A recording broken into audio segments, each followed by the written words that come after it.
Leigh Dostie, author of Formation, a woman's memoir of stepping out of line, joined the U.S. Army when she was 19 years old. She had traveled abroad during high school and had developed a love for the intricacies of different languages. So when an Army recruiter came to her high school and offered her a way to get a degree in linguistics without the burden of debt, she saw a window of opportunity. He asked me if I ever thought about the military or anything, and I said, no, I'm going to go to college and study Japanese because I already spoke Japanese. And he got really excited, and his level of excitement and attention was just captivating. You know, he made me feel very special. He was like, oh my God, we need you.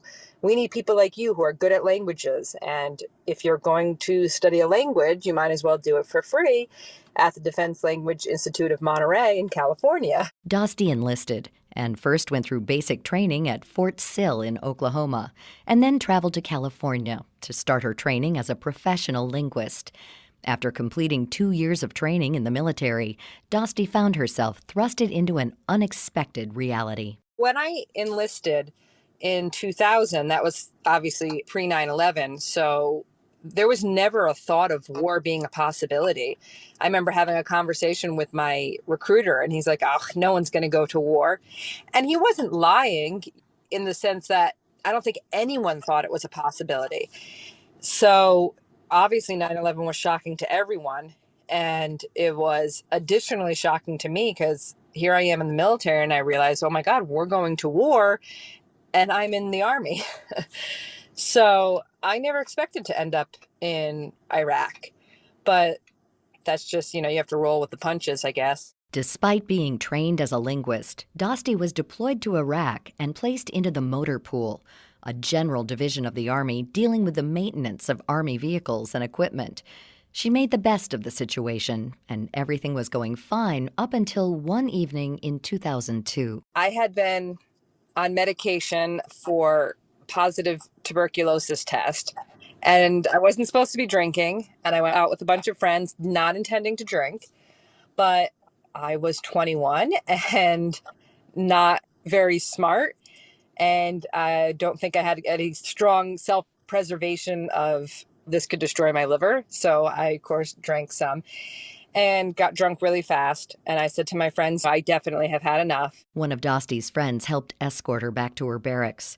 Upon getting back to her room, there was an Army analyst there who started talking to Dostie, trying to get her to drink more. At that point, Dostie said she needed to call it a night, and her friend and the analyst left the room and she went to bed. Afterwards, I woke with him in the room. I told him I didn't know who he was and what was going on, and I didn't want to do this. And of course, he ignored me. And after he left, we called the MPs, the military police, and I went pretty much straight to the military police station and reported it. And they weren't very receptive to me at the time. Dostie was raped, and in the hours following, did everything she thought she was supposed to do. However, instead of being seen as a victim, she felt blamed for her actions. I thought I made the right choices in going home and going to my room and going to bed. And they really made it feel like I made the wrong choice just by drinking at all, even though I was 21 and that's all anyone does at that age in the military. Everyone drinks. The military has a very hardcore drinking culture.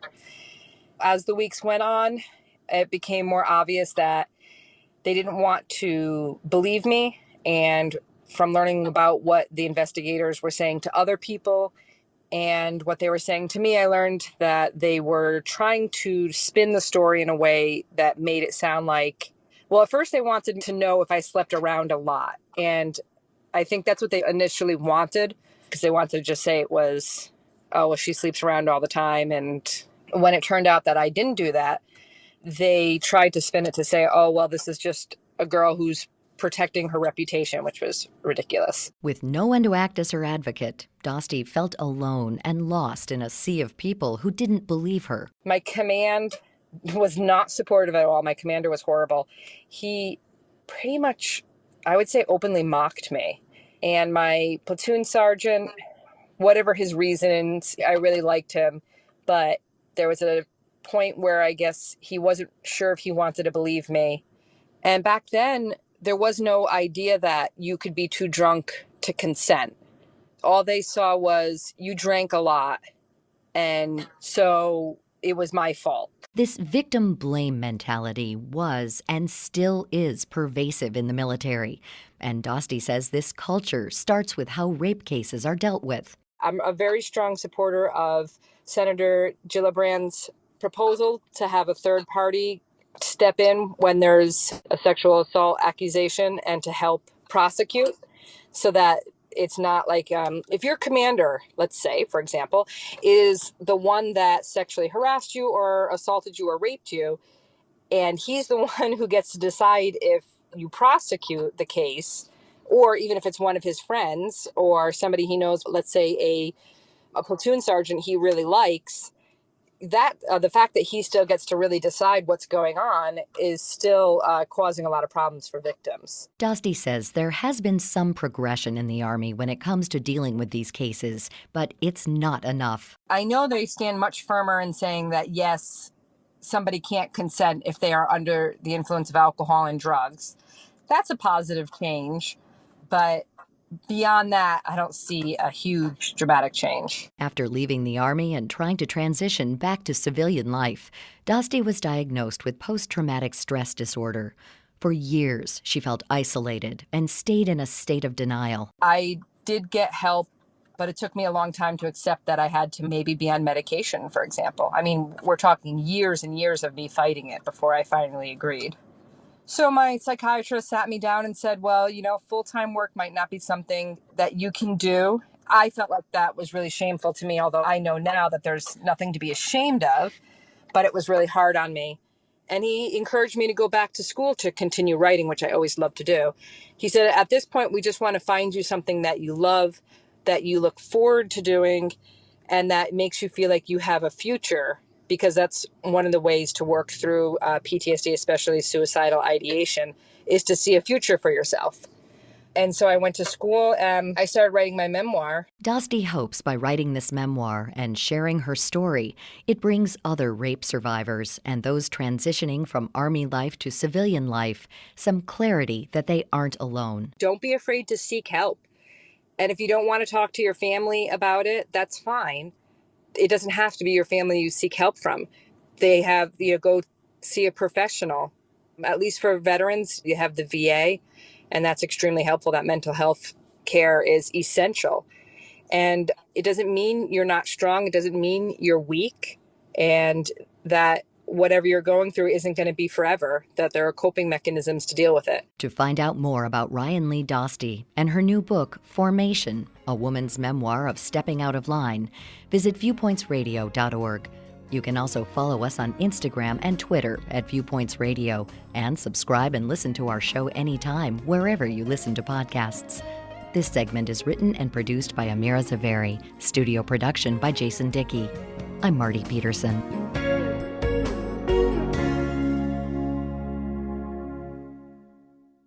Viewpoints returns in just a moment. If you or someone you know is struggling with addiction, please call this toll-free number right now. 800-279-0419. That's 800-279-0419. By calling your addiction team, you're taking the first steps to recovery. Don't fight addiction alone. Their advisors are ready to take your call. Your future is still a bright place. The help you need could be one call away. 800-279-0419. That's 800-279-0419. This call is completely confidential, and if you have private insurance, there could be little to no cost to you. Even if you've already been to treatment, give us a call. There's no need to let addiction ruin your life. Take the first step now. Call your addiction team at 800-279-0419. That's 800-279-0419. Make the free call now. 800-279-0419. Your addiction team is a third-party advertiser for various treatment centers and placement networks. Individual results will vary. Visit youraddictionteam.com/terms for more information. What are you going to do with your old car? You can try selling it, you could junk it, or you can donate it to Heritage for the Blind. Your car will be towed away for free, and your donation is tax deductible. Just call 1-800-835-1478. Heritage for the Blind accepts cars, vans, trucks, and boats. It doesn't matter if your vehicle runs or not. It will be towed away for free, and you'll be supporting those that need help. Heritage for the Blind is a nonprofit organization that helps the visually impaired live fuller lives. Call right now to donate your car, and as a special thank you, you'll receive a free 3-day vacation voucher to over 50 locations. Call Heritage for the Blind right now. Call 1-800-835-1478. Donating is easy, and your vehicle is towed away for free. Plus, you'll get a free vacation voucher for donating. Call now, 1-800-835-1478. That's 1-800-835-1478. Thank you for listening to Viewpoints Radio, a production of Media Tracks Communications. If you enjoyed this broadcast, please support our show by subscribing, sharing it with a friend, and leaving a review on Apple Podcasts. You can find more Viewpoints stories on Apple Podcasts, Google Play, Spotify, and viewpointsonline.net. Also, follow us on Instagram and Twitter at Viewpoints Radio. Coming up on Viewpoints. I'm really thankful for rodeo because it gave me that step to be able to go to college and that step into the real world. The cowboys and cowgirls of tomorrow. Then, according to some studies, the McDonald's arches are more recognizable worldwide than the Christian cross, which is crazy if you think about it. When did fast food become a global phenomenon? I'm Marty Peterson. and I'm Gary Price. These stories in depth on your public affairs magazine, Viewpoints.